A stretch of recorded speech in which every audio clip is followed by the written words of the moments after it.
কুষ্টিয়ার খোকসা উপজেলায় গড়াই নদীতে ভাসমান অবস্থায় অজ্ঞাত এক নারী মরদেহ উদ্ধার করেছে পুলিশ।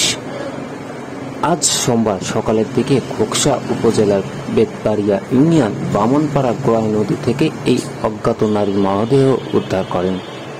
তবে ওই অজ্ঞাত ভাসমান ওই নারীর পরিচয় এখন পর্যন্ত পাওয়া যায়নি। মরদেহটি এক নজর দেখার জন্য স্থানীয়রা ভিড় জমাচ্ছেন ঘটনাস্থলে। স্থানীয় সূত্রে জানা যায়, প্রতিদিনের মতো আজও মাছ শিকারের জন্য বাড়ি থেকে নৌকাপথে বের হন জেলেরা। নৌকা করে মৎস্য শিকারের সময় একজন নারী ভাসমান অবস্থায় দেখতে পেয়ে 999-এ খবর দেন পুলিশকে।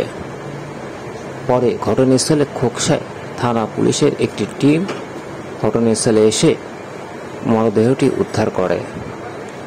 এ বিষয়ে খোকসা থানার ওসি শেখ মইনুল ইসলাম বিষয়টি নিশ্চিত করেছেন। তিনি বলেন, ঘটনাস্থলে তিনি নিজেও গিয়ে ঘটনাস্থলে পরিদর্শন করেছেন। ভাসমান ওই নারীর মরদেহটি উদ্ধার করে কুষ্টিয়া জেনারেল হাসপাতালের মর্গে প্রেরণ করা হয়েছে বলে তিনি জানান। তবে ওই নারীর নাম ঠিকানা এখনো পর্যন্ত পাওয়া যায়নি। তবে তদন্ত চলছে, তদন্তের পর সব জানানো যাবে বলে তিনি জানান। ডেস্ক রিপোর্ট, তাজা সংবাদ, কুষ্টিয়া।